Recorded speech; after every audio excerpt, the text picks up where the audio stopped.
Alléluia. Nous sommes ravis de vous rencontrer en ce dimanche. Nous connaissons que tout n'est que grâce sur grâce et que rien de ce qui nous est accordé n'est mérité, peuple de Dieu. Si aujourd'hui vous êtes là et que je suis là devant vous, c'est parce que le Seigneur lui-même permet ces choses. Non pas pour que vous puissiez jouir de la vie, mais pour que véritablement vous puissiez saisir les opportunités qui vous sont données de pouvoir saisir la repentance. Donc c'est un mot qui est assez récurrent chez nous et que malheureusement beaucoup de personnes n'aiment pas entendre. Mes frères et sœurs, si vous lisez la Bible depuis son commencement jusqu'à sa fin, le mot repentance est énormément cité. Tu ne peux pas venir au Christ en esquivant la repentance. C'est pas possible. En ce matin, frères et sœurs, nous allons voir comme thème, il y a 2 résurrections. Amen. Donc c'est un thème qui sera abordé avec tout ce que le Seigneur nous a mis à cœur en ce matin, parce qu'on se rend compte que malheureusement au milieu du peuple, au milieu de l'Église, même au milieu de notre propre famille, il y a une ignorance terrible, frères et sœurs. Et nous allons voir tout cela aujourd'hui parce que, frères et sœurs, il faut qu'aujourd'hui que les yeux s'ouvrent. Nous savons, frères et sœurs, que la résurrection du Seigneur est le fondement de notre foi. Et c'est au travers de cette résurrection que toi et moi, nous avons l'espérance aujourd'hui que si demain matin, nous mourons, nous avons une vie meilleure qui nous attend auprès du Seigneur. La Bible nous dit que sans la résurrection du Seigneur, l'évangile est vain. Et si cet évangile est vain, ta foi est vaine. Ta foi est sans fondement. C'est pour cela qu'aujourd'hui, frères et sœurs, les chrétiens que nous sommes, nous avons une base solide quant aux promesses que le Seigneur Jésus-Christ lui-même nous a données. À savoir, je m'en vais, dit le Seigneur, et je reviendrai vers vous. Il y a plusieurs maisons dans la maison de mon Père. Si cela n'était pas, je ne vous l'aurais pas dit. Alléluia. Ce qui veut dire en tant que chrétien que toi et moi, nous vivons une vie focalisée sur le Seigneur. Et même si la mort vient à t'attraper sur le chemin, tu meurs en ayant cette espérance-là dans ton cœur. Ce qui veut dire, mon frère, ma soeur, qu'au jour de la résurrection, même si tu es mort, même si tu n'es que poussière, le Seigneur se souviendra de toi. Lorsqu'il dit « je m'en vais et je reviendrai », c'est pas non seulement pour nous qui sommes vivants et qui jouissons du souffle de vie, mais c'est également pour tous ceux et celles qui sont endormis en Christ. Alléluia. Mais comme le titre l'indique, il y a 2 résurrections. Il n'y en a pas qu'une, il y en a 2. Et il faut que tu saches à laquelle est-ce qu'il faut que tu prennes part. Alléluia. J'invite le peuple rapidement dans le livre de 1 Corinthiens au chapitre 15. Que tous ceux et celles qui se connectent en ce moment, qui prennent le train en marche, soient bénis dans le nom du Seigneur Jésus.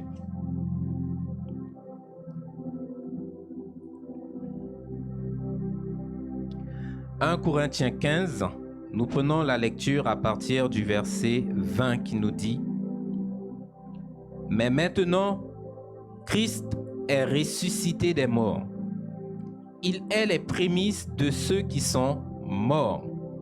Car puisque la mort est venue par un homme, c'est aussi par un homme qu'est venue la résurrection des morts. Et comme tous meurent en Adam, de même tous aussi revivront en Christ, mais chacun en son rang.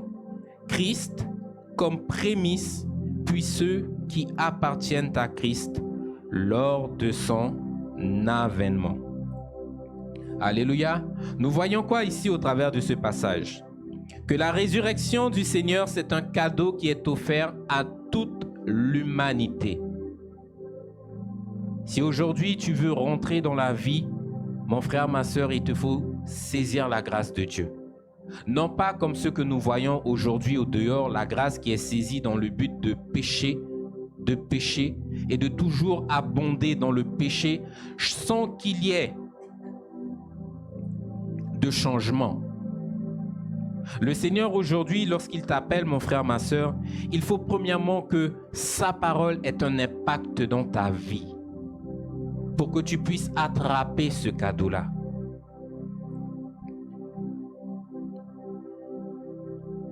La résurrection, frères et sœurs, nous ouvre la porte vers le royaume des cieux. C'est l'espérance que toi et moi, nous avons aujourd'hui. Et cette espérance-là, à partir du moment que tu l'as saisie, que tu l'as attrapée, il n'y a personne qui puisse te la retirer. La parole du Seigneur est tout pour nous. Et lorsque nous lisons le verset 20, nous voyons quoi? La Bible nous dit que maintenant, Christ est ressuscité des morts. Il est les prémices de ceux qui sont morts. Que veut dire prémisse?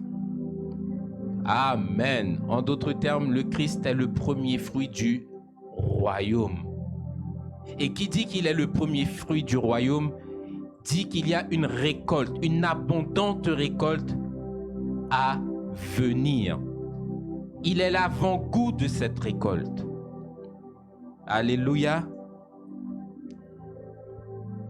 Donc nous venons de voir que le Seigneur, au travers de sa résurrection, nous ouvre la voie. Lui en premier, puis ensuite viendront tous ceux et celles qui se sont attachés à lui.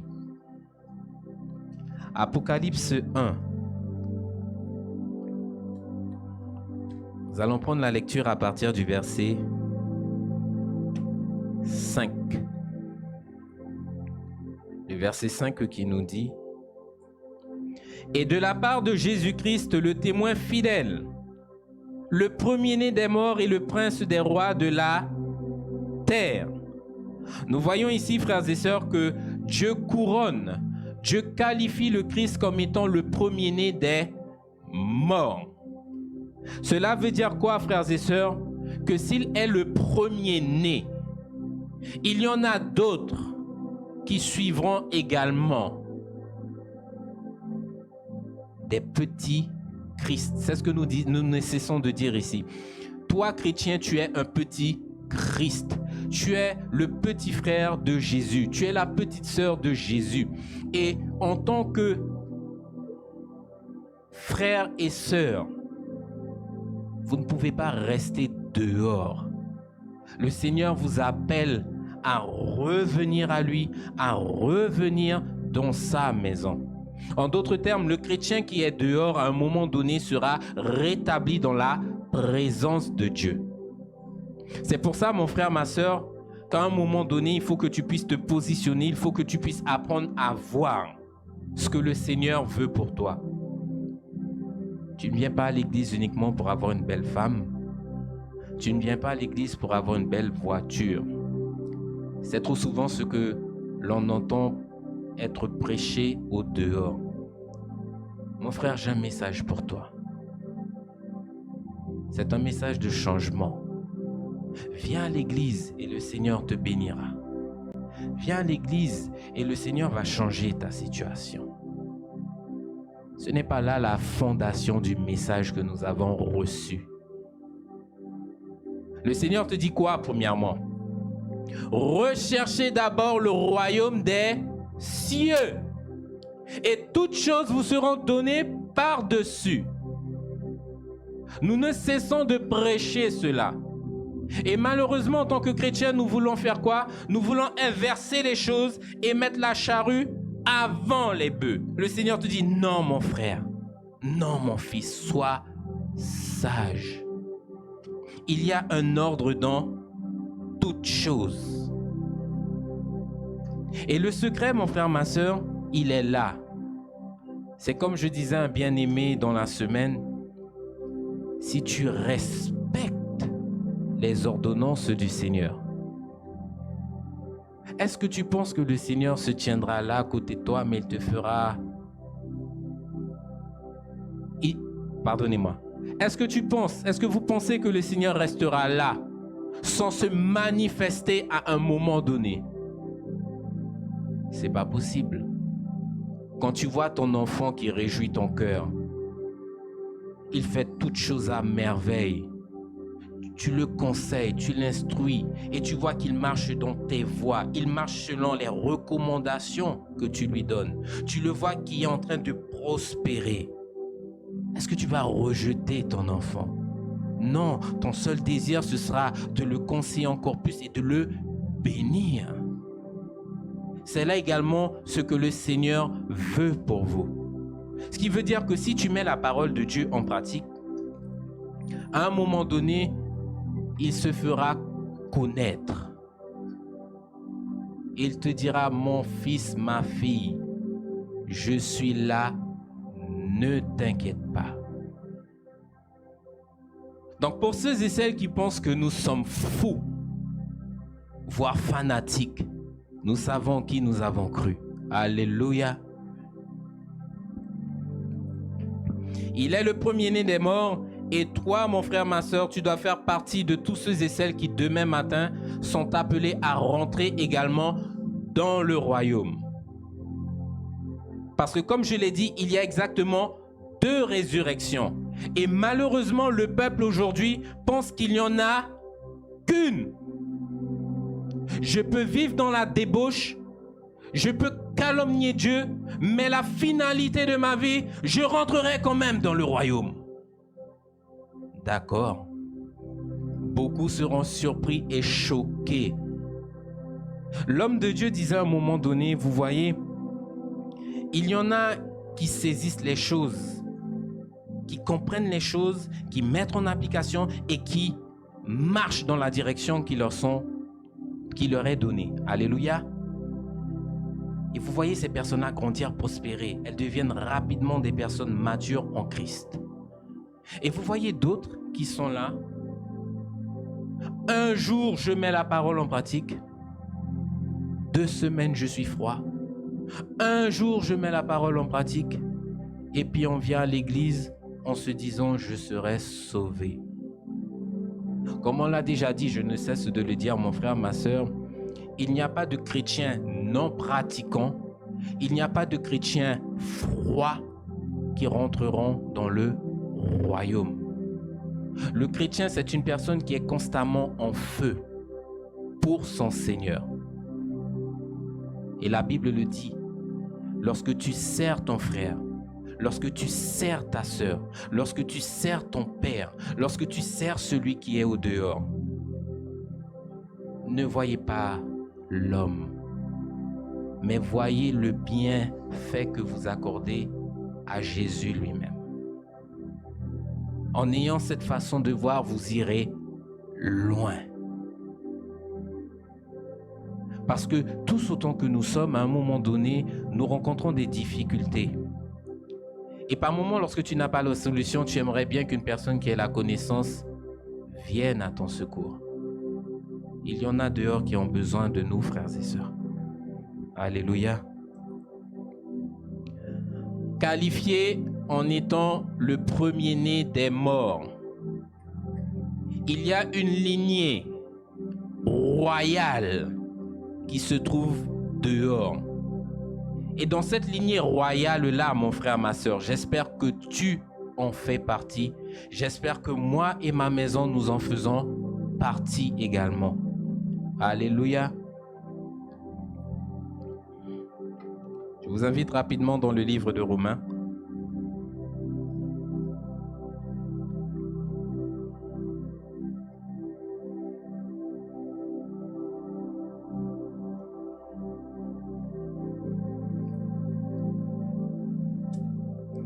Romains, frères et sœurs, à partir du chapitre 8.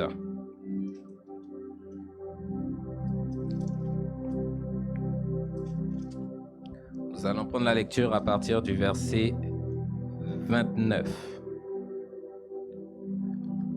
Le verset 29 qui nous dit: Car ceux qu'il a connus d'avance, il les a aussi prédestinés à être semblables à l'image de son Fils, afin que son Fils soit le premier-né de beaucoup de frères.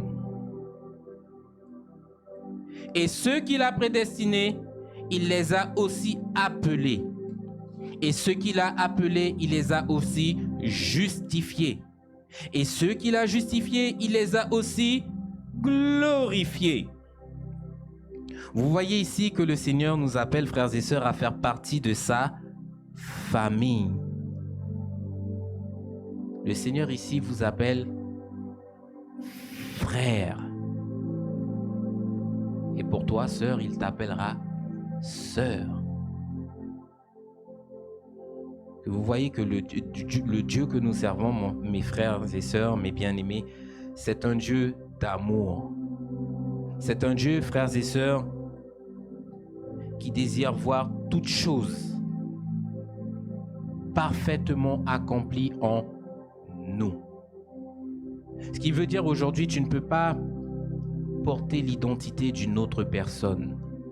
Le verset que nous venons de lire nous dit que vous devez être à la ressemblance et à l'image de Christ. Mais ça veut dire quoi ça? La Bible nous dit que le Seigneur Jésus, tout au long de son pèlerinage sur cette terre, lorsqu'il exerçait au milieu des hommes, nous a laissé un exemple parfait. Il t'a tracé le chemin. Il t'a ouvert la voie. Et il t'apprend au travers de sa parole à marcher sur cette voie. En sorte que aujourd'hui, frères et sœurs, vous n'avez pas plusieurs exemples. Vous avez soit l'exemple du Christ, et pour d'autres, leur propre exemple, l'exemple de la chair, qu'on reliera directement à l'exemple du diable. Deux résurrections, deux maîtres, deux paroles. Comme nous le disons, vous avez l'évangile de Christ, mais vous avez également ce que l'on appelle l'évangile du diable. Cet évangile dans lequel beaucoup sont en train de se confier et ne voient même pas la finalité.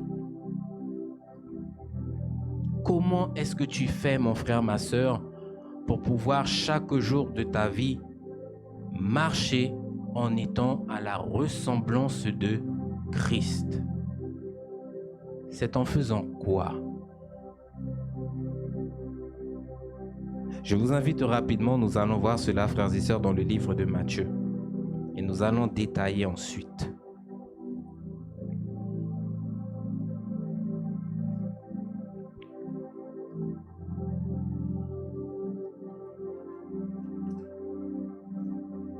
Parce que la Bible vous dit, frères et sœurs, que vous devez être à la ressemblance de Dieu. Soyez donc parfaits comme votre Père est parfait.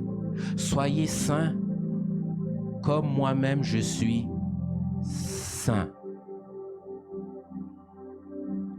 Alléluia. Matthieu au chapitre 7. Nous prenons la lecture, frères et sœurs, à partir du verset 13. Entrez par la porte étroite, car large est la porte, spacieux le chemin qui mène à la perdition, et il y en a beaucoup qui entrent par là. Mais étroite est la porte, resserré est le chemin qui mène à la vie. Et peu de gens trouvent cette porte. Peu de gens trouvent cette voie-là. Nous avons tous lu la même chose? Amen. Nous allons relire encore une fois. Entrez par la porte étroite. C'est la première parole que le Seigneur donne ici. Et ensuite, il commence à expliquer le chemin large et spacieux. Au début de ce verset, vous voyez quoi? Que Dieu vous exhorte déjà à marcher dans ses voies. Et ensuite, il vous dit, car large est la porte, spacieux est le chemin qui mène à la perdition. Nous continuons. Et il y en a beaucoup qui entrent par là, mais étroite est la porte, resserrez le chemin qui mène à la vie, et il y en a peu qui les trouvent. En d'autres termes, pour pouvoir être à la ressemblance et à l'image de Christ, il va falloir que tu rentres sur ce chemin étroit. Mais avant de marcher dessus, il y a quelque chose que tu vas devoir commencer à faire. Et la Bible dit quoi? Que tu vas devoir commencer à chercher ce chemin-là. Ce qui veut dire que mon frère, ma soeur, il va falloir que tu agisses. Il va falloir que tu prennes, que tu fasses des choix. Le chemin sur lequel nous avons marché tout au long de notre jeunesse, depuis notre naissance, jusqu'à ce que nous avons connu le Seigneur, c'était le chemin large. Et le Seigneur te dit, non, aujourd'hui je veux que tu trouves mon chemin. Cherche-le et trouve-le. Lorsque tu l'auras trouvé, assure-toi de marcher dessus. Mais encore faut-il que tu saches ce qu'il faut trouver. Alléluia. Lorsque vous êtes chez vous par moment et que vous perdez un objet, vous perdez quelque chose, vous êtes embarrassé. Vous êtes là en train de chercher, mais vous ne savez pas où est la chose. Vous avez du monde qui vient vous voir, on voit que vous êtes contrarié, mais qu'est-ce qui se passe? J'ai perdu quelque chose. La chose que tu as perdue, mon frère, ma soeur, elle porte un nom. Alléluia. Et il faut que tu saches ce que tu cherches. J'ai perdu mes clés de voiture. J'ai perdu mon portefeuille. J'ai perdu un billet de 100 €.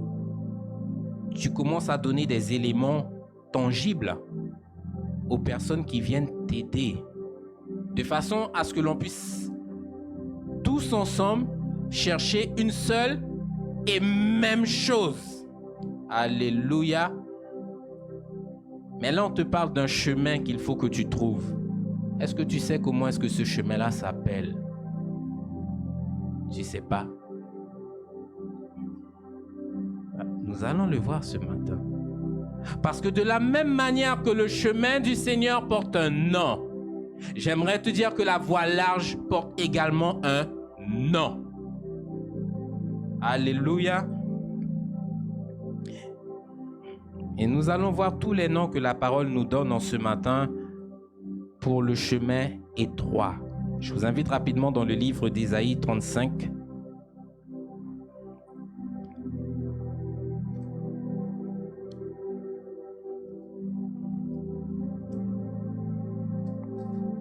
Ésaïe 35, nous prenons la lecture, frères et sœurs, à partir du verset 8.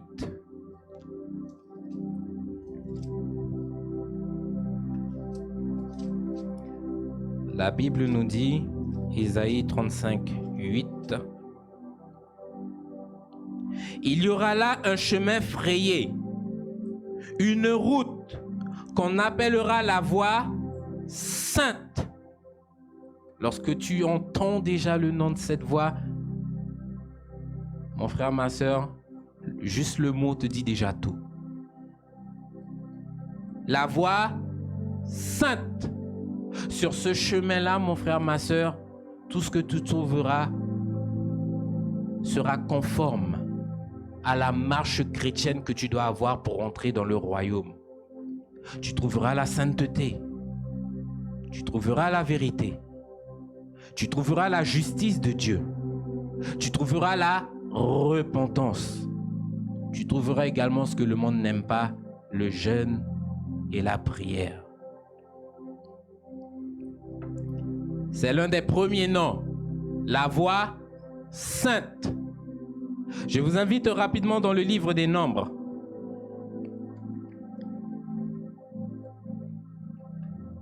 Nombres chapitre 21.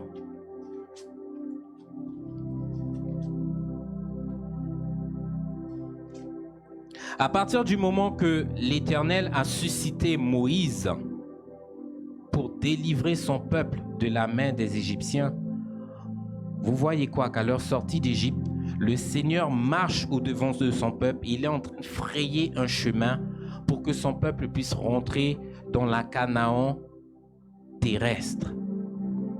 Et ce chemin-là qui est frayé, mon frère, ma soeur, c'est la voie sainte, mais qui a également d'autres noms. Et là, nous voyons quoi? Nombre 21 à partir du verset 22. Il est écrit, ici c'est Moïse qui parle, « Laisse-moi passer par ton pays. Nous n'entrerons ni dans les champs ni dans les vignes. Nous ne boirons pas l'eau des puits. Nous suivrons la route royale jusqu'à ce que nous ayons franchi ton territoire. » Elle s'appelle la voie sainte, mais c'est également la route royale. Et sur ce chemin-là, mon frère, ma soeur, la Bible dit au travers de ce passage que nous venons de lire, « Laisse-nous entrer par ton pays. Nous n'entrerons ni dans les champs, ni dans les vignes. » En d'autres termes, lorsque tu auras trouvé ce chemin-là et que tu commenceras à marcher dessus, tu n'auras pas le droit de te dire à un moment donné, je vais faire une petite pause, je vais regarder à gauche, je vais regarder à droite. Le chemin, il est balisé, il faut que tu le suives jusqu'à sa fin. Moïse, lorsqu'il conduisait le peuple, ne pouvait pas dire au peuple, nous allons prendre la direction à gauche. Nous allons prendre la direction à droite. Parce que c'est l'Éternel lui-même qui ouvrait le chemin. Ce qui veut dire que toi, en tant que chrétien aujourd'hui, tu te dois de marcher conformément à la parole de Dieu. Tu te dois de marcher dans les pas de Christ lui-même. Et c'est en marchant sur ce chemin-là que vous apprendrez à devenir des hommes et des femmes à la stature de Christ. La voie sainte, la route royale. D'autres passages disent, d'autres versions disent, le chemin principal.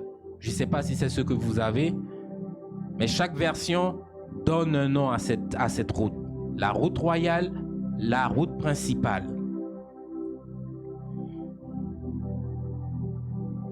Et comme nous le disons régulièrement, ce chemin-là, mon frère, ma soeur, c'est un chemin qui est impopulaire. Tu ne verras pas la multitude chercher ce chemin-là. Rien qu'à voir ce qui se passe dehors, vous voyez que le monde n'est pas préoccupé à chercher cette voie-là. Amen. Il y en a qui sont dans l'église, mais je vais quand même le dire, frères et sœurs, ils sont dans l'église et ils ne savent même pas sur quel chemin ils sont en train de marcher. Il y en a qui viennent dans l'église et au milieu des frères et sœurs, au milieu de l'église, au milieu du peuple du Seigneur, ils sont toujours sur le chemin large. Et vous allez trouver des personnes qui vous disent « Mais ça fait 20 ans que je suis à l'évangile. Hein. » Mes frères et sœurs, le nombre d'années que tu as dans l'évangile ne déterminera pas là où tu iras. C'est la manière dont tu vis l'évangile. Alléluia. Le Seigneur t'exhorte à chercher ce chemin-là. Et après l'exhortation, il te dit, cherche cette voie. Trouve cette voie. Marche sur elle. Et parce qu'aujourd'hui, sur ce chemin-là, il y a Jésus lui-même. Il y a tout ce que j'ai cité tout à l'heure, la sainteté, la repentance. Le monde fuit cette voie-là. Il y en a qui la trouvent. Il y en a qui commencent à marcher dessus. Il y en a qui ont de terribles et grandes victoires sur ce chemin. De terribles et de puissantes délivrances sur ce chemin-là. Mais à un moment donné, vous savez ce qui se passe? Ces personnes-là regardent à gauche, ces personnes-là regardent à droite. Et en faisant cela, frères et sœurs, elles font quoi? La Bible dit que le chien est retourné à son vomi. Alors quand je dis le chien est retourné à son vomi, faut pas critiquer le pasteur, c'est pas moi qui dis cette parole. Elle est dure, frères et sœurs, mais cela vient du Seigneur lui-même. Amen. Combien de fois est-ce que nous avons eu ce genre de témoignage ici?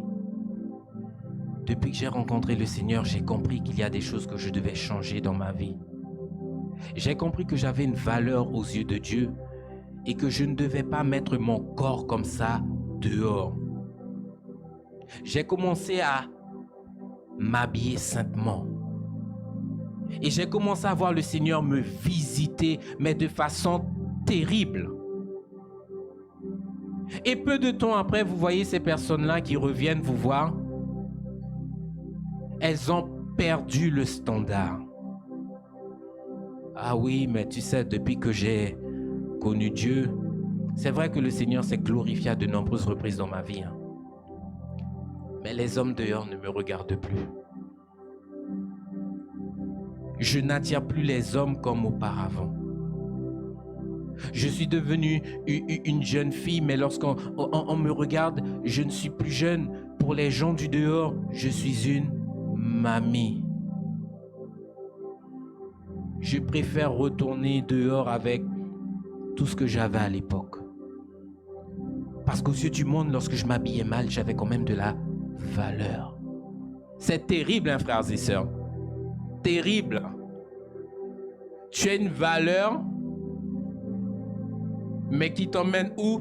Droit en enfer. À quoi bon?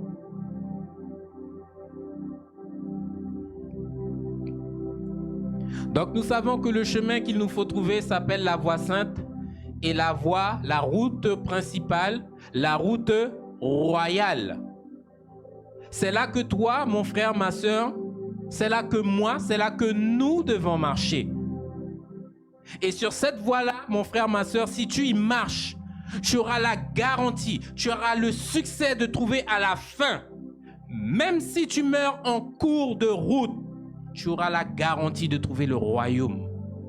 Parce que le Seigneur te dit, je m'en vais. Et lorsque je reviendrai, je vous prendrai avec moi. Nous allons voir maintenant la voie large et spacieuse. Nous revenons, frères et sœurs, dans le livre de Matthieu au chapitre 7. Nous allons le relire, le passage, verset 13, qui nous dit « Entrez par la porte étroite, car large est la porte, spacieux le chemin qui mène à la perdition, et il y en a beaucoup qui entrent par là. » La voie sainte, c'est le chemin impopulaire, mais c'est quand même la voie du Seigneur. Vous avez la voie large et spacieuse, c'est le chemin populaire. C'est le chemin du peuple. C'est le chemin de la fiesta. C'est le chemin de la fête. C'est le chemin du plaisir. C'est le chemin où tout le monde est ami, où tout le monde se rencontre, où tout le monde se fréquente, où tout le monde, dans une seule et même folie collective, on se dirige droit en enfer. Sur ce chemin-là, mon frère, ma soeur, tu n'as pas d'effort à faire. Aucun effort. Tu peux garder ta mini-jupe. Tu peux insulter les gens. Tu peux blasphémer Dieu. Tu n'as pas d'effort à faire sur ce chemin-là. Lorsque vous voyez ce qui se passe dehors, c'est tout simplement la pression du monde que ces personnes-là sont en train de subir. Et parce qu'elles ne sont pas suffisamment fortes, parce qu'elles ne sont pas suffisamment matures, parce qu'elles n'ont pas le Seigneur Jésus dans leur vie, elles se laissent entraîner dans toutes sortes de dérives.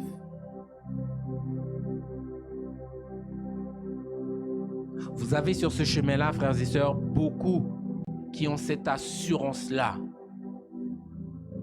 Frères et sœurs, mais mon frère, tu es toujours à l'église, hein? Viens un petit peu avec nous, on va aller en boîte de nuit. J'ai déjà été en boîte de nuit, j'ai vu les choses qui se passent là-bas, frères et sœurs. C'est vraiment du n'importe quoi. Je vais citer une en particulier. Vous arrivez en boîte de nuit ensemble. Un homme, une femme. Au cours de la soirée, qu'est-ce qui se passe? Madame a envie de danser, toi tu n'as pas forcément envie. Madame se lève, madame va sur la piste de danse. Et là, madame commence à se déhancher, se trémousser devant tout le monde. Elle attire l'attention. Et comme je dis à certaines filles dehors, à partir du moment que tu es habillé d'une certaine façon, que tu as un comportement, tu agis, mon frère, ma soeur, de façon à attirer les regards sur toi, forcément tu vas attirer des mouches. Et à un moment donné, pendant que tu es là, toi, homme, tu regardes, c'est plus ta copine, c'est plus ta femme. Enfin bref, devant le Seigneur, le mot copine n'existe pas. Tu vois que d'autres sont en train de profiter de ton bien. Alors je dis ça dans le copinage. Mes frères et sœurs, ce qui est terrible, c'est que vous avez même des personnes qui vont en boîte de nuit. Ces personnes-là sont mariées. Et on est dans une forme de libertinage où, ne t'inquiète pas, on est là pour prendre un plaisir ce soir. Tu peux danser avec qui tu veux. Waouh!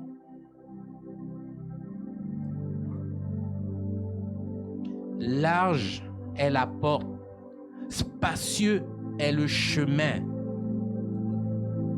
qui mène à la perdition. Et le Seigneur le dit, ce chemin-là vous entraîne où? Il vous mène droit à la perdition. Ce qui veut dire qu'il n'y a rien de glorieux sur ce chemin. Il n'y a rien qui te soit profitable, il n'y a rien qui soit rentable pour toi sur ce chemin-là. Parce que la finalité, mon frère, ma soeur, c'est le lac de feu. Et le Seigneur t'exhorte en te disant, cherche et trouve cette voie étroite. Détourne tes pas du chemin large et spacieux. Mais comme je l'ai dit au début, si le chemin étroit porte un nom, le chemin large également porte un nom. Est-ce que vous connaissez le nom de ce chemin-là, frères et sœurs? Certainement que vous devez connaître, puisque vous lisez votre Bible. Alléluia. Je vous invite rapidement dans le livre des psaumes.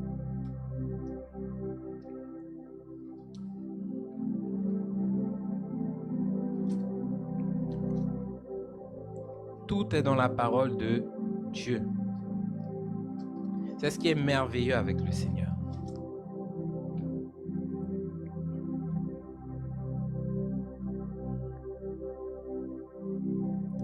Vous y êtes, psaume au chapitre 1. Nous allons tout simplement lire le verset 1 qui nous dit « Heureux l'homme qui ne marche pas selon le conseil des méchants et qui ne s'arrête pas sur la voie des... » Comment s'appelle le chemin large et spacieux? La voie des pécheurs. Ce qui veut dire, mon frère, ma soeur, que si tu marches sur cette voie-là, certainement tu seras trouvé dans le péché. Que ce soit la fornication, que ce soit le mensonge. Et peu importe tout type de péché qui se commet sous le soleil, mon frère, ma soeur, si tu es dans le péché, tu es sur la voie des pécheurs. Vous voyez le contraste entre la voie sainte, la route royale et la voie du pécheur.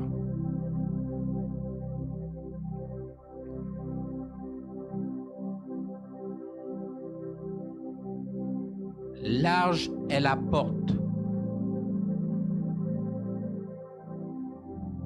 Et la Bible nous dit qu'il y en a beaucoup qui entrent par là. Ce qui veut dire que vous avez une multitude de personnes. Et comme je l'ai dit dans la prédication dernièrement, dans cette multitude-là, il y a une quantité impressionnante de croyants.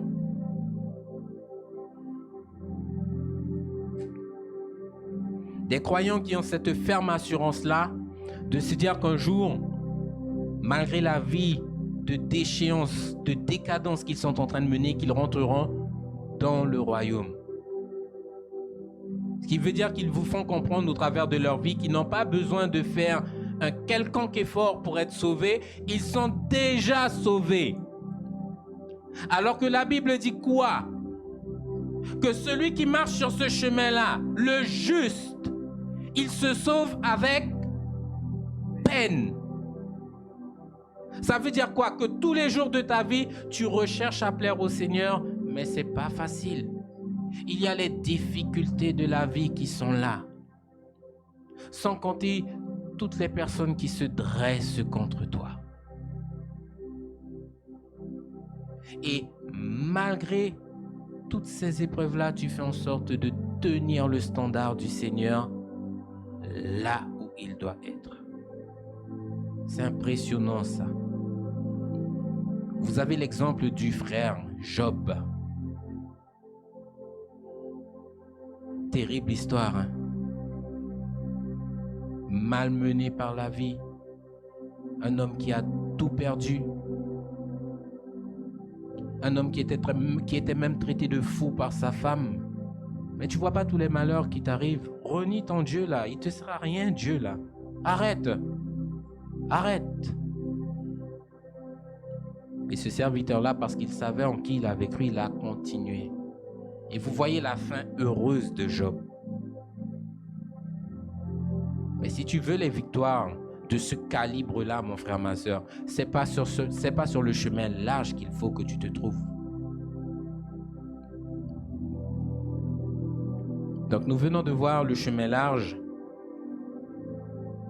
et le chemin étroit.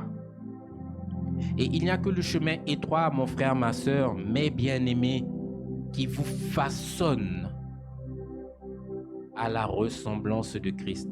L'homme de Dieu lui-même disait, c'est sur ce chemin-là que sera établi dans votre vie le caractère de Christ et les marques de Christ.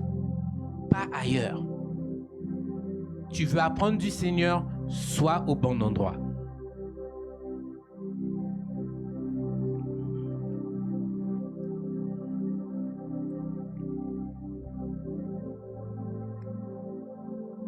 Donc je l'ai dit dans le titre, il y a 2 résurrections.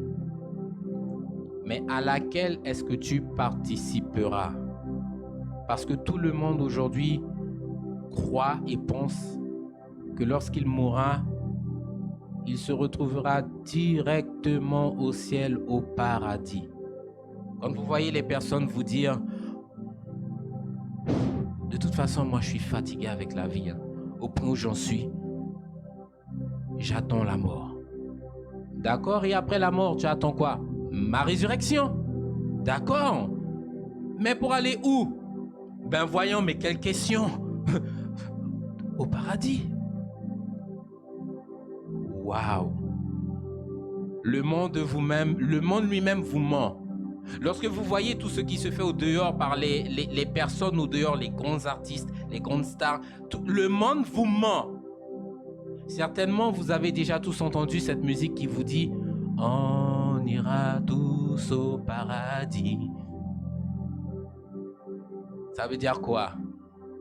Tu peux être le pire des assassins, ta place est déjà garantie en haut. tu peux blasphémer Dieu, hein. Ta place est garantie en haut. Et puis, lorsque tu rentres chez toi après avoir tué du monde, tu vas chez toi, tu te consoles dans ton salon avec cette petite musique. On ira tous au paradis. Vous pensez que Dieu est dans ces choses, frères et sœurs? Mon frère, ma sœur, tu dois travailler pour pouvoir obtenir ton salut. De la même manière que ici-bas, dans ce monde, tu n'as rien du tout gratuitement. Par moments, lorsque je regarde mes enfants, je me dis, waouh, Seigneur, c'est vrai qu'à un moment donné de ma vie, j'étais insouciant et j'étais petit comme eux. Je courais partout, je faisais tout et n'importe quoi. Et lorsqu'on est petit, vous voyez que vous n'avez aucune responsabilité. Parce que maman et papa s'occupent de tout. Les années passent, tu grandis, tu deviens mature. Et tu commences à rentrer peu à peu dans la vie. Tes yeux s'ouvrent et tu commences à voir que pour arriver là où tu es, là aujourd'hui, là, il y a des personnes qui se levaient le matin, qui te donnaient à manger, qui prenaient soin de toi, qui t'envoyaient recevoir l'instruction à l'école, mais ce n'était pas sans souffrance. Et toi, aujourd'hui, tu passes par le même chemin.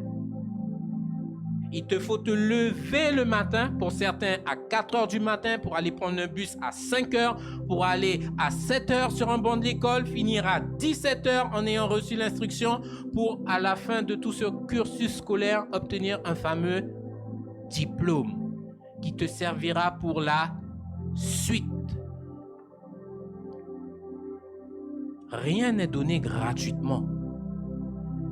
Le Seigneur ne te donnera rien également gratuitement. Mais par contre, la bénédiction de Dieu demeure sur ta vie si tu demeures sur le chemin étroit et resserré.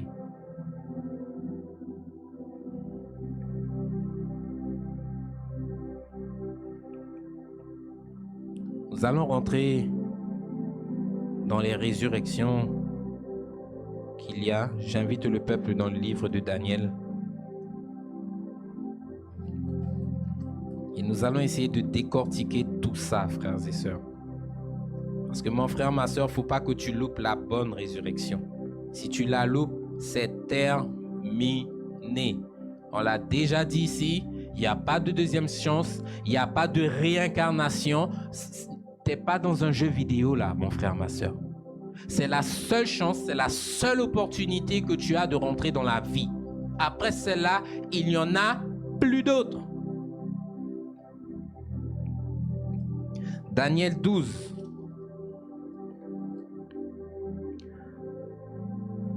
Nous prenons la lecture à partir du verset 2. Il est écrit: plusieurs de ceux qui dorment dans la poussière de la terre se réveilleront. Les uns pour la vie éternelle et les autres pour l'opprobre, pour la honte éternelle. Alléluia. Ici, vous voyez quoi? Daniel qui reçoit la révélation des choses à venir, qui concerne, frères et sœurs, un temps futur, notre époque, notre génération, ce que nous sommes sur le point de vivre. C'est notre génération qui verra le retour du Seigneur. C'est notre génération qui vivra l'enlèvement. C'est notre génération qui, frères et sœurs, est couronnée par tous ces événements-là.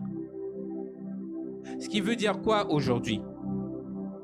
Dans le passage que nous venons de lire, Daniel voit deux résurrections bien distinctes.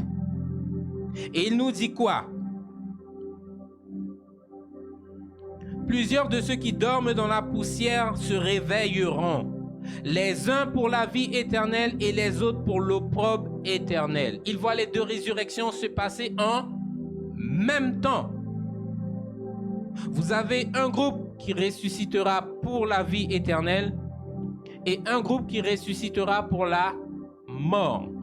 Ce jugement-là est appelé la honte éternelle. Et tout homme qui naît dans ce monde, frères et sœurs, est appelé à un moment donné à mourir. Nous ne cessons de le dire. Tu n'es pas immortel, je ne suis pas immortel. Toi et moi, nous avons une date de péremption, une date de fin. Alléluia. Et lorsque ce moment-là viendra, c'est la vie que tu as menée sur cette terre-là qui déterminera là où tu bascules dans l'éternité.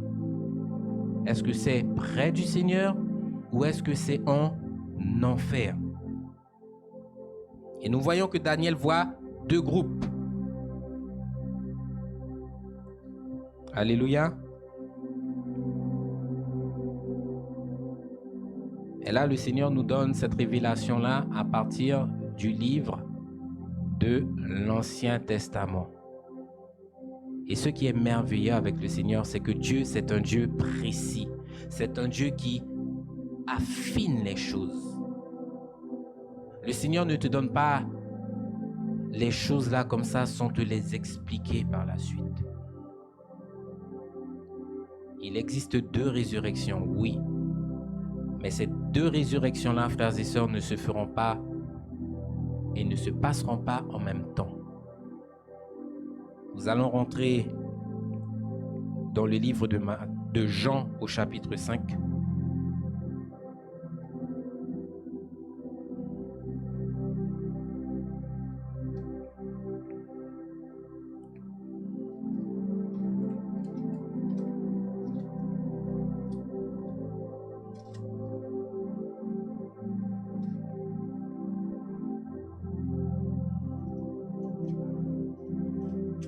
Jean au chapitre 5.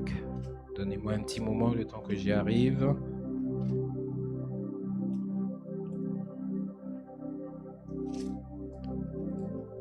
Nous prenons la lecture, frères et sœurs, à partir du verset 28. Jean 5, à partir du verset 28, qui nous dit: Ne vous étonnez pas de cela, car l'heure vient où tous ceux qui sont dans les sépulcres entendront sa voix et en sortiront. Verset 39. Ceux qui auront fait le bien ressusciteront pour la vie, mais ceux qui auront fait le mal ressusciteront pour le jugement. Ici encore, comme le livre de Daniel, deux destinations nous sont présentées, frères et sœurs. Nous voyons encore deux groupes. Un groupe pour la vie, un groupe pour le jugement. Et la Bible nous dit que tous ceux qui entendront sa voix ressusciteront. C'est un détail qui nous est donné ici. Alléluia. Et ce détail-là nous renvoie à quel événement? L'enlèvement de l'Église. Lorsque le Seigneur paraîtra avec une voix au son de la trompette, la voix d'un archange au son de la trompette de Dieu, la Bible nous dit quoi? Les morts en Christ ressusciteront premièrement. Nous allons aller dans ce passage-là rapidement, frères et sœurs. 1 Thessaloniciens 4.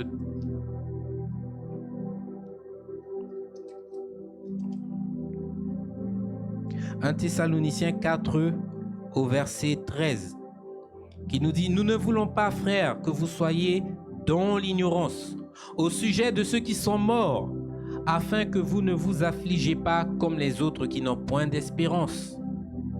Car si nous croyons que Jésus est mort et ressuscité, nous croyons aussi que Dieu ramènera par Jésus tous ceux qui sont morts. Voici en effet ce que nous vous déclarons d'après la parole du Seigneur. Nous les vivants, restés pour l'avènement du Seigneur, nous ne devancerons pas ceux qui sont morts. Car le Seigneur lui-même, un signal donné à la voix d'un archange, au son de la trompette de Dieu, descendra du ciel et les morts en Christ ressusciteront premièrement. Verset 17. Ensuite, nous les vivants qui serons restés, nous serons tous ensemble enlevés avec eux sur des nuées, à la rencontre du Seigneur dans les airs. Ainsi, nous serons toujours avec le Seigneur. Consolez-vous avec ces paroles. Alléluia. Il y a une information cruciale qui nous est donnée dans ce passage. Il est fait mention ici d'une catégorie de personnes. La Bible nous dit les morts en Christ. Cela veut dire quoi, frères et sœurs? Les morts en Christ, ils se trouvent où? Tout simplement sur le chemin étroit. Et il n'est pas fait mention à ce moment-là de l'autre catégorie qui ressuscitera pour le jugement. Vous voyez ici une première résurrection.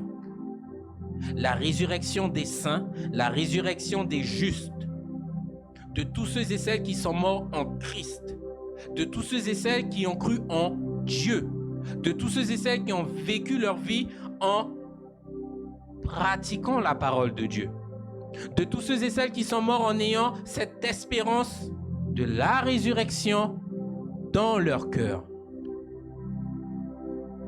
Et deuxième information qui nous est donnée, nous les vivants, nous serons ensuite enlevés. Ce qui veut dire quoi? Là, on parle des vivants, mais des vivants toujours en Christ.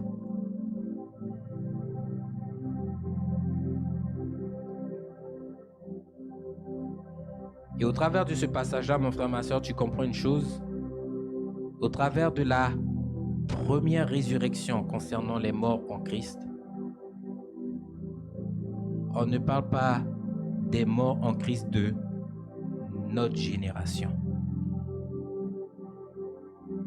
Les morts en Christ, il va falloir remonter d'année en année, de siècle en siècle, jusqu'à Adam et Ève. C'est toutes ces générations-là que la terre a connues qui ressusciteront. Souvent, quand on lit la Bible, on se dit « Waouh, la résurrection. Ah, mon papa, il est mort là, il va... » Non, c'est bien, c'est une bonne pensée. Mais il n'y a pas que ton papa. Il y a ton arrière-grand-papa, il y a ton arrière-arrière-grand-papa, jusqu'à Adam et Ève. Bien sûr, s'ils sont trouvés en Christ. Comme je l'ai dit la dernière fois dans une prédication, il y a certaines personnes, lorsqu'elles ferment les yeux, en tant que chrétiens, nous les accompagnons, nous les voyons partir de l'autre côté. On leur dira en tant que chrétien, en tant que frère, au revoir. C'est juste un au revoir. Ne t'inquiète pas, on se reverra de l'autre côté. Amen. Mais il y a certains, quand vous allez là, vous les regardez partir, c'est pas un au revoir, hein. Adieu. Tu sais, mon frère, ma soeur, que tu ne reverras pas cette personne. Tu lui as prêché Jésus, elle ne voulait pas. Combien sont les personnes dans votre famille à qui vous parlez? Arrête avec ton histoire de Dieu, là. Arrête avec ça. Et ce n'est pas uniquement dans nos familles à nous, même au dehors, vous voyez ces choses. On est bien, on est motivé, on est dans cette ambiance conviviale là, autour d'un repas. Mais dès que tu commences à parler de ta foi, ça suffit. On passe un bon moment là. Ne viens pas le gâcher avec tes affaires de religion là, s'il te plaît. Tu es le petit exclu. Tu es celui qui est déjà la cible parce que tu as cru au Seigneur. Et pourtant, toutes ces personnes-là qui ne veulent pas entendre parler de Dieu, machinalement, ont dans leur tête cette pensée-là, je vais mourir, mais j'irai dans le royaume. C'est fou. C'est vraiment fou. Tu sors dehors là, maintenant tu prends n'importe quelle personne là qui ne croit pas en Dieu, même l'athée, hein. Ça te dit d'aller en enfer? Moi, en enfer, non, moi, j'irai au paradis. Tu es athée, tu refuses de connaître quoi que ce soit concernant Dieu, concernant Jésus, mais tu es sûr et certain que demain, c'est au paradis que tu iras. Quand je dis au peuple, tout nous ramène à Dieu. On sait pourquoi on vous parle. Tout nous ramène à Dieu. Tu es peut-être athée, c'est une chose. Tu es peut-être un agnostique, c'est autre chose. Il n'y a pas de souci. Mais tout nous ramène à Dieu. Rien qu'à voir lorsque certaines personnes ont des difficultés. Ah Seigneur mon Dieu.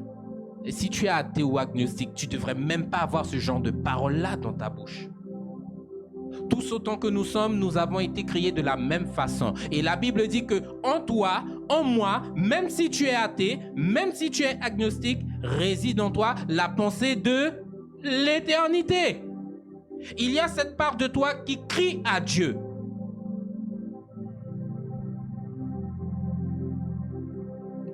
Alléluia.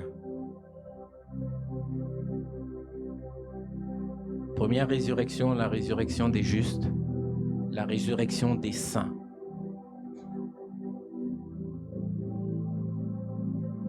Et la Bible dit qu'une fois qu'ils seront ressuscités et qu'ils iront à la rencontre du Seigneur, ils seront toujours avec le Seigneur. Ce qui veut dire que si les saints, si les justes sont toujours avec Dieu, ceux qui ressusciteront après, ils iront où? Puisque les saints sont déjà avec Dieu. Frères et sœurs, ne vous y trompez pas. Il y a deux résurrections. Vous avez deux façons de marcher sur cette terre. Si vous manquez le train du Seigneur,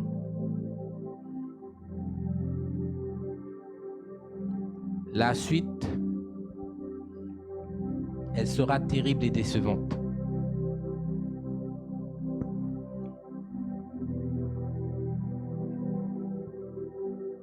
Vous voyez au travers de la première résurrection la chronologie des choses, la chronologie de l'avènement du Seigneur, la chronologie de l'enlèvement de l'Église. Et toutes ces choses-là sont faites et expliquent la résurrection des saints, la résurrection des justes. Il n'est pas fait mention des autres morts.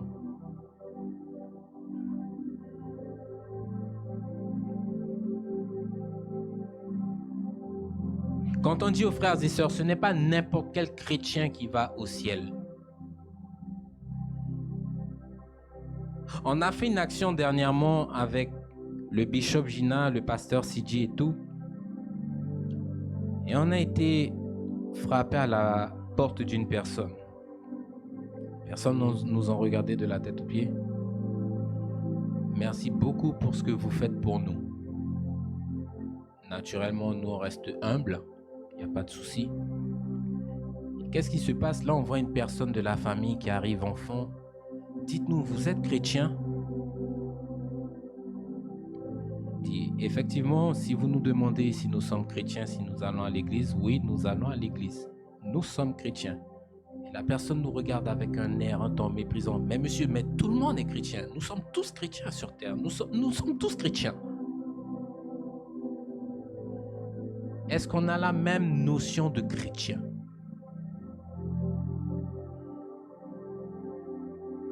Est-ce qu'on a la même notion?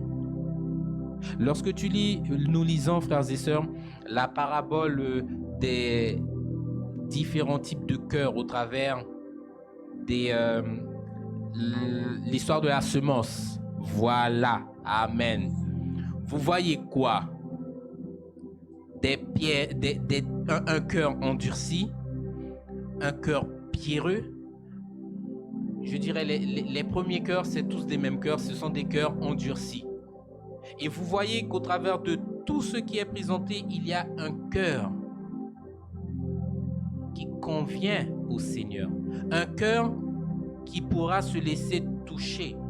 Un cœur qui pourra se laisser conduire par le Seigneur. Amen. Et aujourd'hui, on essaye de nous faire croire qu'avec n'importe quel cœur, tu peux rentrer dans le royaume. À un moment, je me demande, lorsque je vois les personnes nous parler en face, mais mon Dieu, est-ce que ces personnes-là lisent ta Bible? Et s'ils la lisent, comment est-ce qu'ils la comprennent? Est-ce qu'avec ton esprit, ils ont ton esprit pour pouvoir les guider? Ou est-ce qu'ils ont même besoin de ton esprit? Est-ce qu'ils invoquent ton esprit pour les aider à comprendre? Parce qu'aujourd'hui, malheureusement, ce qui se passe, je vais rentrer dans la Bible, je vais lire la Bible, je vais la comprendre avec mon intelligence charnelle. Ça, vous voyez beaucoup de personnes faire ça, là. Et ensuite, quand je l'aurai compris avec mon intelligence charnelle, je vais appliquer, mais d'une façon qui n'est pas bonne. Et quand vous dites à certaines personnes, non mon frère, non ma soeur, tu n'as pas bien compris, ce passage-là est relié à tel truc, ce passage-là nous dit, le Seigneur nous révèle ça au travers de cette écriture-là. Les personnes ne veulent pas comprendre.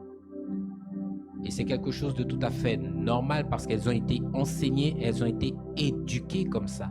Rien qu'à voir dans les églises apostasiques, lorsqu'on vient nous voir, on nous fait déjà comprendre, vous êtes une femme. Là, je parle pour le pasteur Sidi. Vous n'avez pas le droit de prêcher. D'accord. Ok. Est-ce que vous lisez la Bible?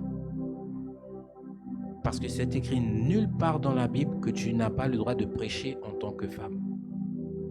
Il n'est écrit nulle part dans la Bible lorsque le Seigneur parlait, il disait Pierre, Jean, Jacques et tous les hommes, allez, faites des nations des disciples. Non, le Seigneur donne un ordre là à l'Église. Et dans l'Église, on retrouve quoi? Des hommes et des femmes.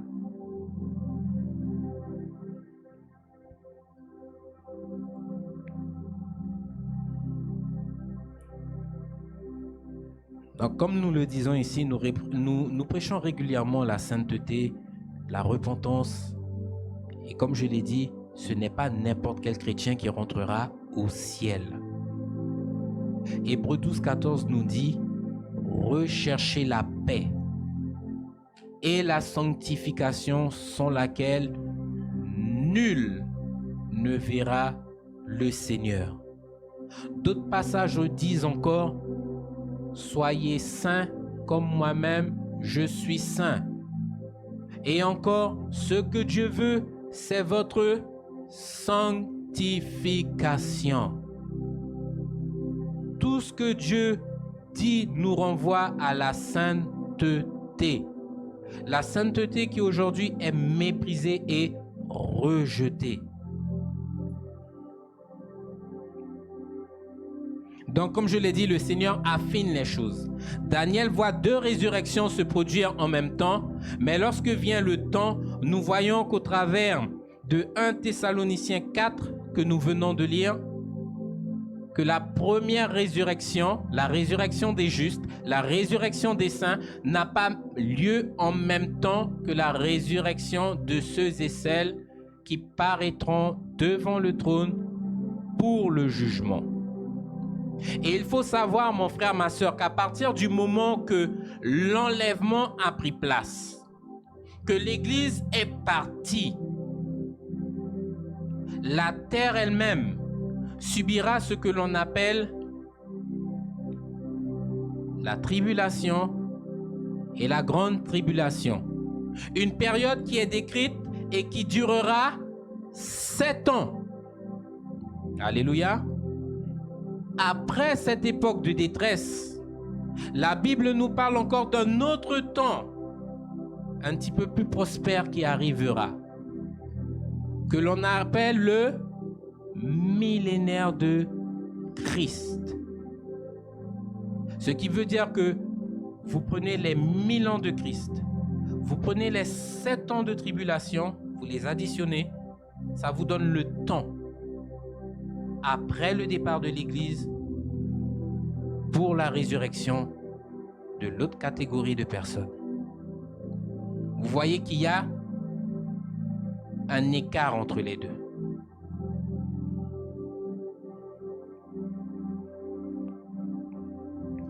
Apocalypse 20.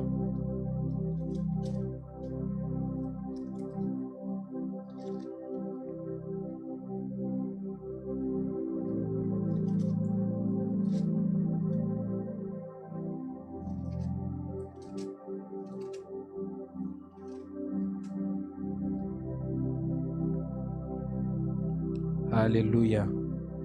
Nous allons prendre, frères et sœurs, la lecture à partir du verset 5. Apocalypse 20, verset 5.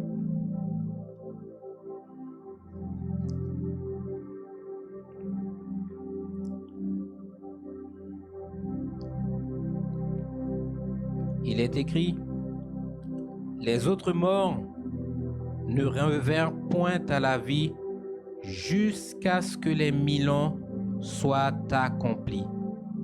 C'est la première résurrection. Heureux et saints ceux qui ont part à la première résurrection. La seconde mort n'a pas de pouvoir sur eux, mais ils seront sacrificateurs de Dieu et de Christ, et ils régneront avec lui pendant 1000 ans.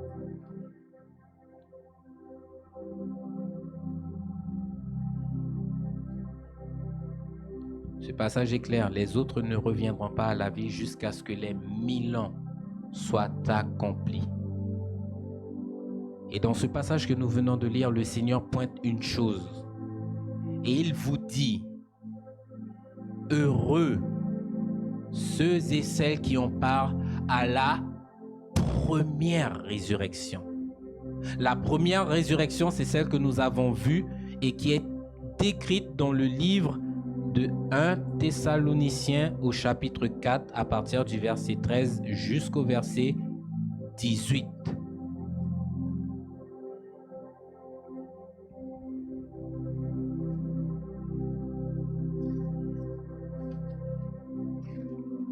Nous sommes dans le livre d'Apocalypse 20. Je vous invite, toujours dans le livre d'Apocalypse 20, à partir du verset 11. Ici, frères et sœurs, vous êtes dans le jugement dernier. Le jugement pour la honte éternelle. Ce qui veut dire que qui que tu sois, il faut que tu retiennes cette parole ce matin. Qui que tu sois, tu es amené à mourir. Amen. Et que dit la Bible après la mort? Vient le jugement.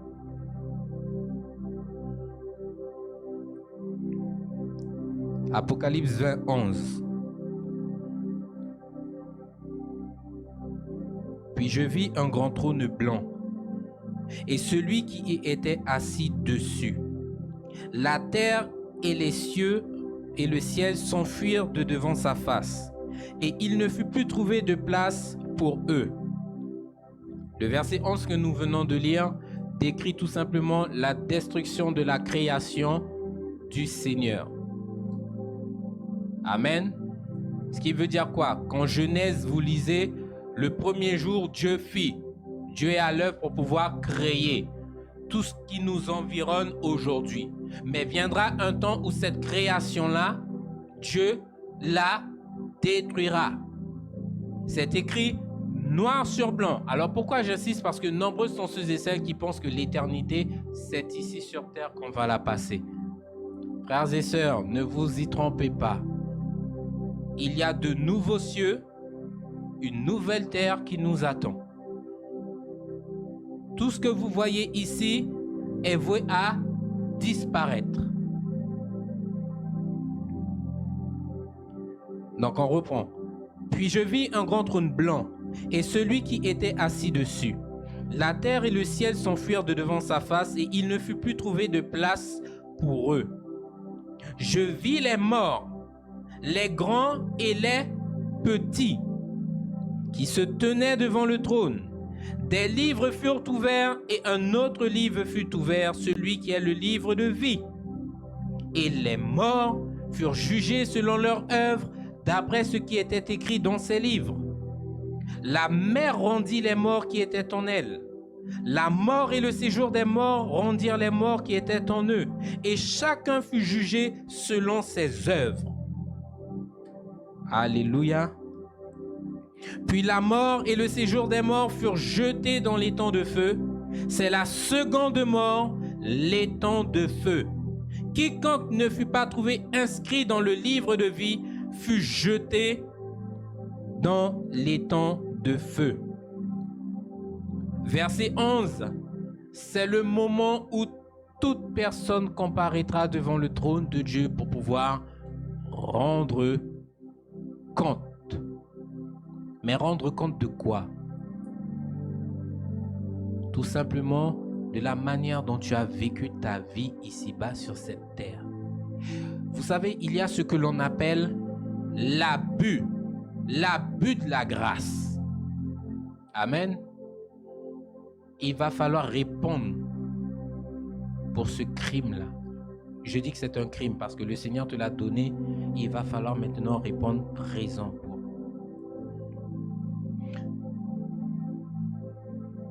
Peut-être que certaines personnes estiment qu'elles n'ont pas eu suffisamment de temps pour se repentir.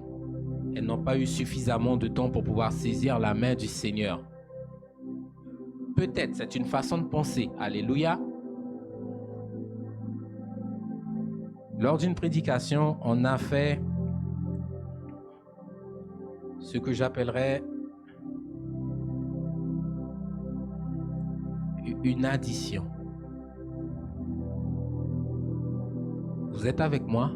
Ça vous dit de faire l'addition pour que vous puissiez comprendre les choses? Peux-tu m'apporter ton portable, Pasteur CJ, s'il te plaît? Je vous invite également à faire l'addition. Prenez vos téléphones. Nous allons aller directement dans la calculatrice.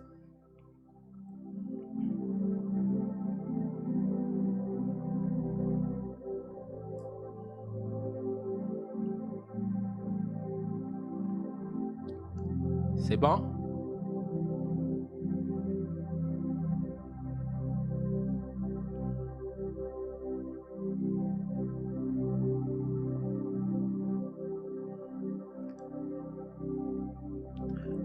« 365.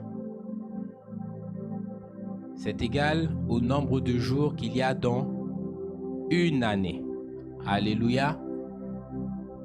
Même sur Internet, vous pouvez faire avec nous, frères et sœurs, cette opération. Donc 365 multiplié. Je ne connais pas ta date ni ton âge en ce matin. Peut-être est-ce que tu as 60 ans, peut-être est-ce que tu as 25 ans, je ne sais pas. 365 multiplié par l'âge que tu as en ce moment. Ça devrait normalement vous donner un chiffre approximatif.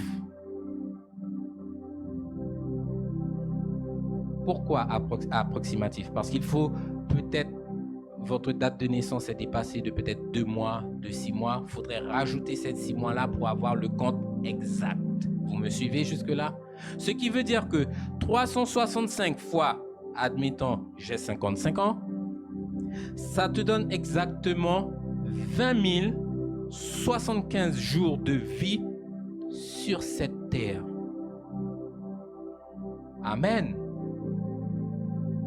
On l'avait fait pour pouvoir pousser la chose 365 fois 120 ans, qui nous donne 43 800 jours. C'est le nombre de jours, le temps de grâce qui a été accordé du temps de Noé.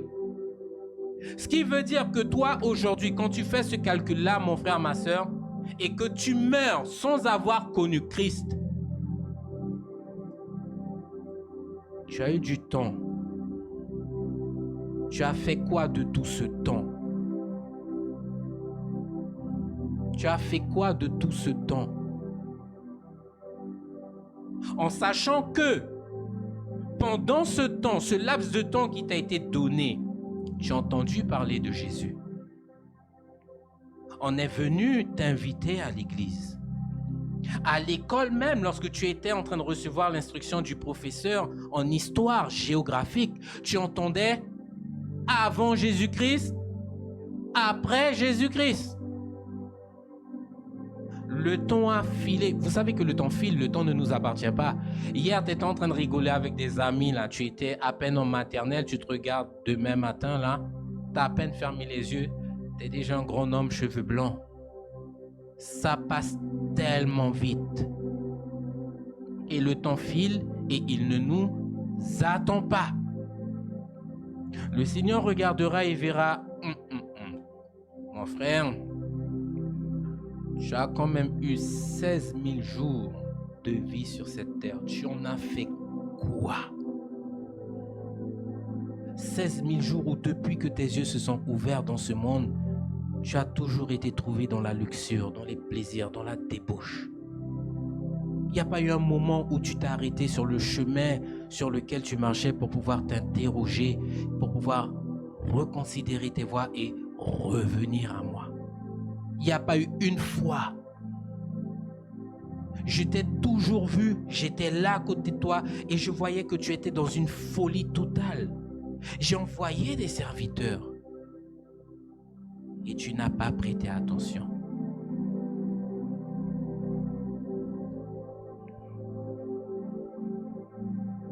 Et la Bible nous dit quoi dans le passage que nous venons de lire? Tes livres seront ouverts. Ce qui veut dire tu as un livre, ou peut-être des livres, qui seront utilisés contre toi demain matin pour que Dieu puisse s'appuyer sur son jugement. Comme je le dis ici, frères et sœurs, lorsque tu te fais arrêter pour quelque chose, au commissariat de police, on te le dit bien. Tout ce que vous direz sera retenu contre vous. Sauf que là, dans cette situation, le Seigneur n'aura pas besoin d'un avocat pour pouvoir venir lui dire telle personne, non. Il s'appuiera sur les livres qui seront ouverts. Et c'est sur ce qui sera écrit dedans que sera basé le jugement. Et la Bible nous dit qu'en plus du livre de ta vie, il s'appuiera également sur un autre livre. Le livre de vie. Et la Bible nous dit concernant le livre de vie, verset 15, quiconque ne fut pas trouvé écrit dans le livre de vie sera jeté dans le feu. Ce qui veut dire que après avoir épluché le livre de ta vie, Dieu prendra quand même le temps de prendre son livre de vie et de voir s'il se trompe. Vous voyez à quel Dieu est-ce qu'on a affaire? Il va quand même faire cette action-là. Il sait que tu dois aller en enfer, hein? Mais pour être sûr, il va prendre le livre de vie et il va regarder. Maxime, non, ton nom n'apparaît pas. On fait quoi? Certaines personnes ce jour-là voudront se justifier devant le trône. Ce ne sera pas possible. Et tout ce que tu pourras dire ne sera pas recevable.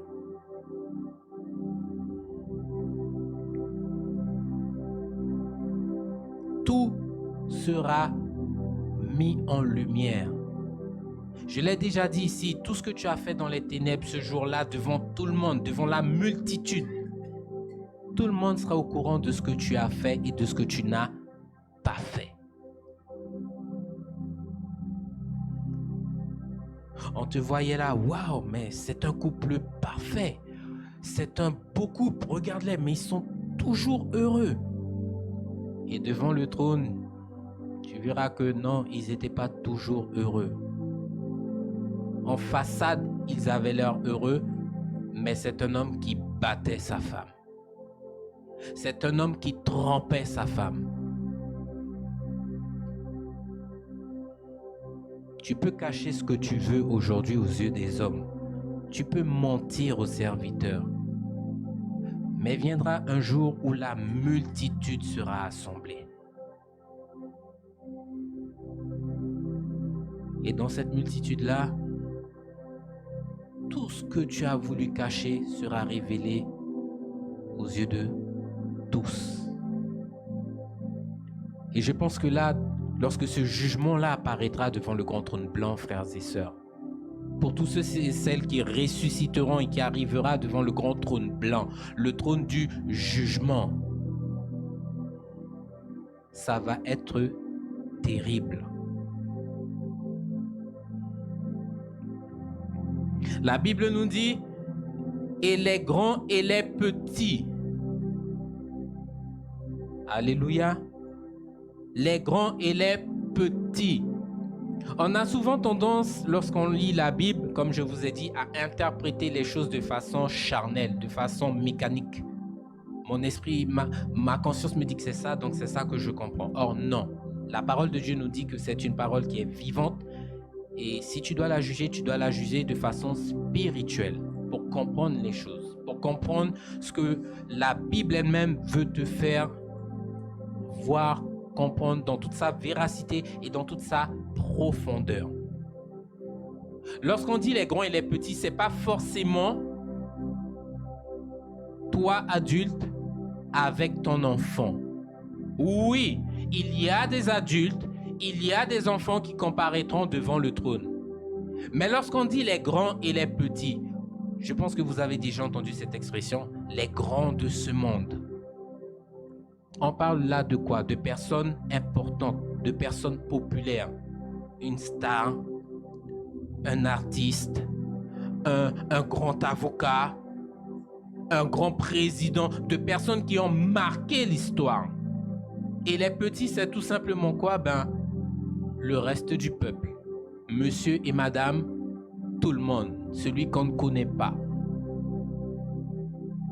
Les grands et les petits. Ce qui veut dire qu'en tant que président de la République, mon frère, ma soeur, peu importe le standard que tu as sur cette terre, tu apparaîtras devant ce trône.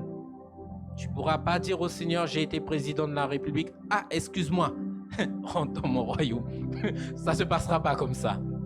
Tu ne pourras pas user de ton titre ici-bas, là-haut, là, pour que les portes du royaume te soient ouvertes. Négatif.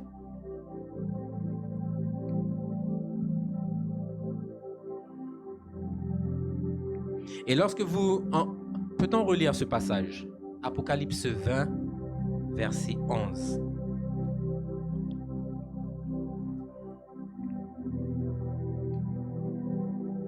Il est écrit, puis je vis un grand trône blanc et celui qui était assis dessus. Le ciel et la terre s'enfuirent de devant sa face et ne fut plus trouvé de place pour eux. Et je vis les morts, les grands et les petits qui se tenaient devant le trône. Des livres furent ouverts et un autre livre fut ouvert, celui qui est le livre de vie. Et les morts furent jugés selon leur œuvre, d'après ce qui était écrit dans ces livres. La mer rendit les morts qui étaient en elle. La mort et le séjour des morts rendirent les morts qui étaient en eux. Et chacun fut jugé selon ses œuvres. Est-ce que vous remarquez quelque chose lorsque vous lisez la Bible? Au travers des personnes qui sont mortes dans 1 Thessaloniciens 4, de 13 à 18. Et dans ce passage-là, le Seigneur met l'accent dessus à 4 reprises. On a lu, au fur et à mesure que c'était cité, je les ai comptés. À 4 reprises. La Bible parle dans 1 Thessaloniciens 4, versets 13 à 18, des morts en Christ. Mais dans ce passage-là, il est fait mention de mort, tout simplement. Vous voyez que ce n'est pas la même catégorie de personnes qui apparaît devant ce trône-là. Il existe, frères et sœurs, 2 résurrections. Et le Seigneur vous invite à prendre part à la meilleure, à la première résurrection. Le lac de feu, nous ne cessons de le dire, c'est une réalité. On ne te prêche pas, on ne vous prêche pas l'enfer pour le plaisir de le prêcher.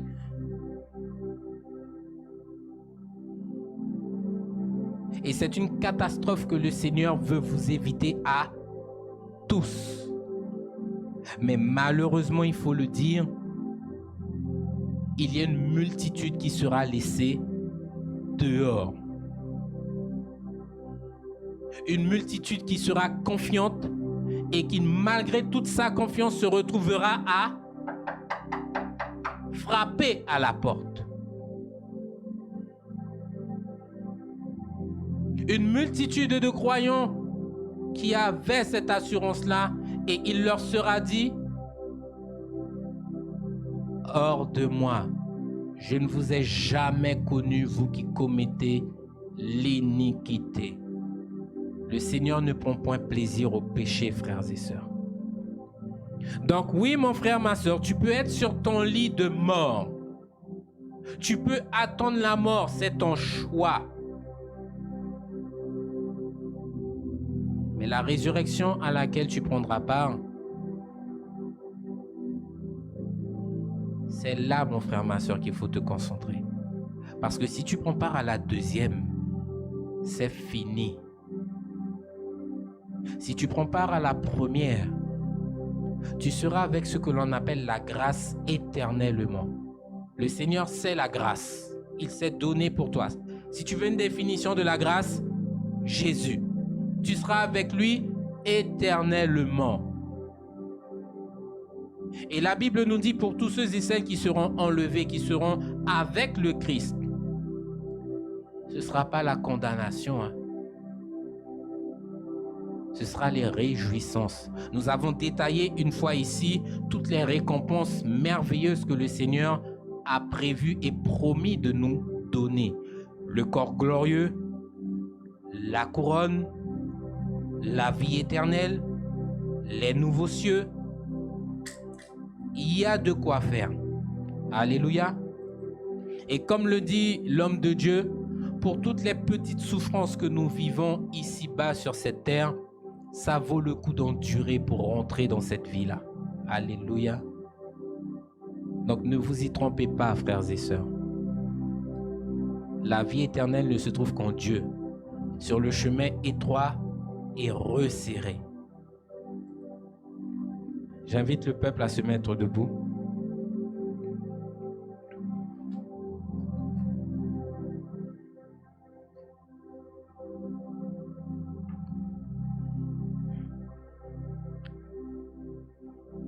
Nous allons faire cette prière avant de clôturer.